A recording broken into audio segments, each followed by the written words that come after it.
عادت إلى آلان يبحث عن المساحة. آلان يحاول فيها آلان، عنده أيضا سفيان، لكن آلان لاعب آلان راوغ بشكل رائع.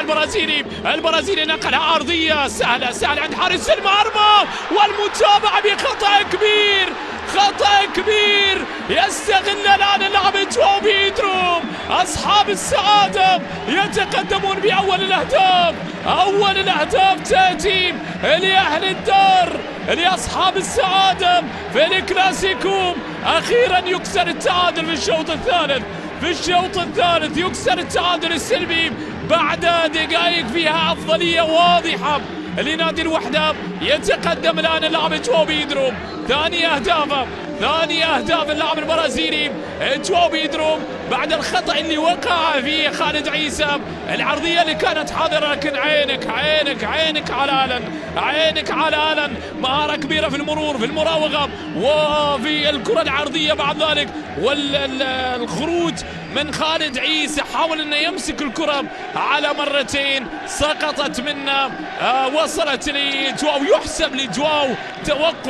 يحسب لجواو توقعه، لكن هذا كنا نقول عنه جندي مجهول. الآن لا، هو جندي معلوم آلان، جندي معلوم. هذا النجم البرازيلي. نقلة أمامية إلى بندر.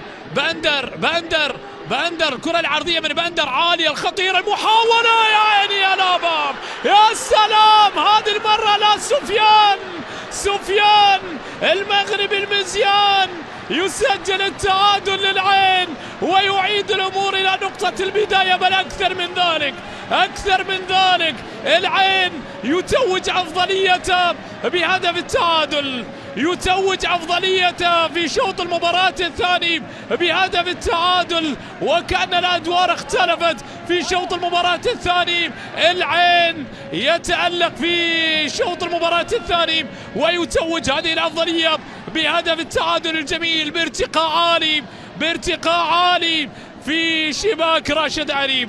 هذه المحاولة من بدايتها من جوناتاس إلى بندر، وبعد ذلك العرضية، المتابعة والراسية، ارتقى فوق